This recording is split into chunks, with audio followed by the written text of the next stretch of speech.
بسم اللہ الرحمن الرحیم 29واں پارہ سورہ ملک آیت نمبر 3 اور 4۔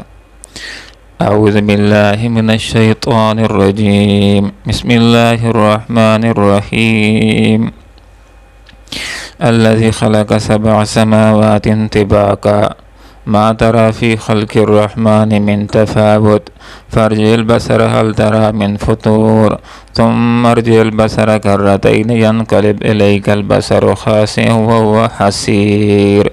صدق اللہ العظیم۔ سبحانک لا علم لنا الا ما علمتنا انک انت العلیم الحکیم۔ الذی جس نے خلق بنائے 7 سماوات آسمان طباقا اوپر تلے،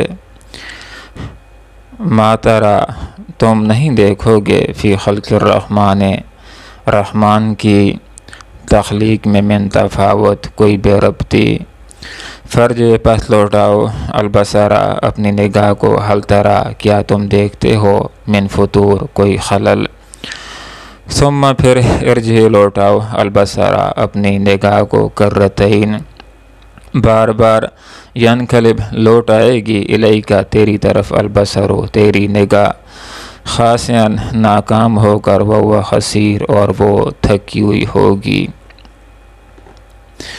قرآن مجید عظیم الشان کو سیکھنا اور سکھانا کس قدر ایک عظیم الشان عمل ہے۔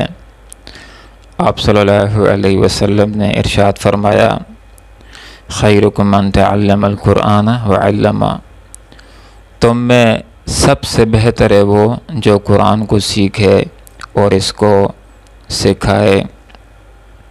اللہ رب العالمین نے ارشاد فرمایا، الذی خلق، کہ اللہ ہی وہ ذات ہے کہ جس نے بنایا 7 سماوات 7 آسمانوں کو، طباقا اوپر تلے۔ حدیث کے اندر بھی یہ بات آتی ہے، آپ صلی اللہ علیہ وسلم نے ارشاد فرمایا کہ اللہ رب العالمین نے ایک آسمان کو بنایا، اس کے اوپر دوسرا، اس کے اوپر تیسرا، اس طرح 7 آسمان اللہ رب العالمین نے بنائے۔ اور حدیث میں آتا ہے کہ ہر 2 آسمانوں کے درمیان 500 برس کی مسافت کا فاصلہ ہے۔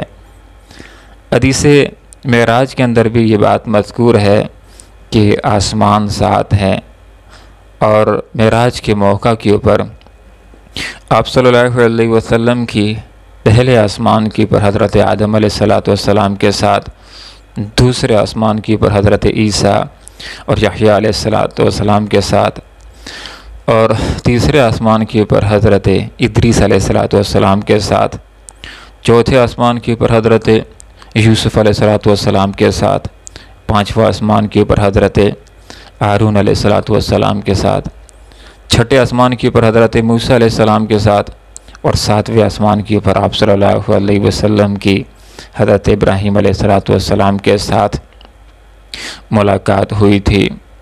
اسی طرح زمینیں بھی قرآن کے اشارات سے معلوم ہوتی یہ بات کے ساتھ ہیں، اور حدیث کے اندر بھی یہ بات آتی ہے کہ آپ صلی اللہ علیہ وسلم نے ارشاد فرمایا کہ کسی آدمی نے کسی دوسرے کے اگر بالشت بھر بھی زمین کو دبایا ہوگا، ناجائز قبضہ کیا ہوگا، تو آخرت کے اندر اللہ تعالیٰ اس کے گلے کے اندر 7 زمینوں کا توق بنا کر کے پہنائے گا۔ ان آیات بینات کا موضوع توحید ہے۔ توحید کا مطلب یہ ہے کہ اللہ ہے اور وہ ایک ہے، اور اس اکیلے نے پوری کائنات کو بنایا ہے، اور وہی پوری کائنات کو چلا رہا ہے، اور اس نے جس چیز کو بنایا ہے بہترین اندازے کے ساتھ بنایا ہے، متناسب بنایا ہے اور توازن کے ساتھ بنایا ہے۔ یہاں پر انسانوں کو کائنات کے اندر غور و فکر کی دعوت دی جا رہی ہے۔ انسان اگر کائنات کی چیزوں کے اندر غور و فکر کرے گا تو وہ توحید تک پہنچ جائے گا، اور اس کے لیے ایمان لانا ممکن ہو جائے گا۔ یہاں پر اللہ رب العالمین نے ہمیں اس بات کی دعوت دی ہے کہ ہم آسمانوں کی پر غور و فکر کریں کہ اللہ تعالیٰ نے ان کو بنایا، کس قدر خوبصورت بنایا ہے، اونچا بنایا ہے، پیارا بنایا ہے، بغیر ستونوں کے بنایا ہے، اور انتہائی مضبوط بنایا ہے۔ اللہ رب العالمین نے فرمایا ما تری فی خلق الرحمن من تفاوت، تم اگر غور کرو آسمانوں کے اوپر تو اللہ رب العالمین کی تخلیق کے اندر تمہیں کوئی بے ربطی نظر نہیں آئے گی، کوئی نقص اور کوئی خرابی تم کو نظر نہیں آئے گی۔ پہلی دفعہ دیکھنے سے بعد اوقات انسان کو پوری تحقیق نہیں ہوتی، معلوم نہیں ہوتا، تو اللہ رب العالمین نے دوبارہ سے دعوت فکر دی ہے۔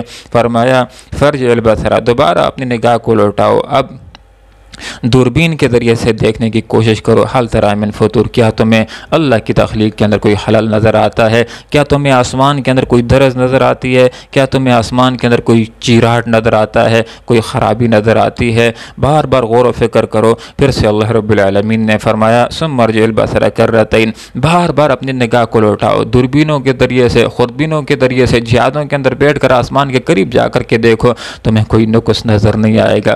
حقیقت بات یہ ہے کہ اللہ نے جس چیز کو بنایا ہے حسین بنایا ہے، جس چیز کو بنایا ہے متناسب الاعضاء بنایا ہے۔ ذرا حضرت انسان کے اوپر غور کیجئے، جس کے بارے میں اللہ رب العالمین نے ارشاد فرمایا لقد خلقنا الانسان فی احسن تقویم، کہ ہم نے انسان کو بہترین ساخت کے اندر پیدا کیا ہے۔ مطلب یہ ہے کہ ناک جہاں لگنا چاہیے تھا وہیں اللہ نے لگایا ہے، جہاں آنکھیں خوبصورت اور بھلی معلوم ہوتی تھیں وہیں پر اللہ تعالیٰ نے لگائی ہیں، کانوں کو جہاں لگنا چاہیے تھا وہیں پر اللہ رب العالمین نے لگایا ہے، وہیں پر اللہ تعالیٰ نے ان کو رکھا ہے۔ تو یہاں پر انسانوں کو دعوت فکر دی جا رہی ہے، غور و فکر کرنے کی دعوت دی جا رہی ہے کہ تم اللہ رب العالمین کی تخلیق کے اندر غور و فکر کرو گے تو تم توحید تک پہنچ جاؤ گے۔ جب توحید تک پہنچ جاؤ گے تو تمہارے لیے ایمان لانا آسان ہو جائے گا۔ ان آیات بینات کے اندر اللہ رب العالمین کی قدرت کا اظہار ہمارے سامنے آتا ہے کہ اللہ تعالیٰ نے کس قدر مضبوط آسمانوں کو بنایا ہے۔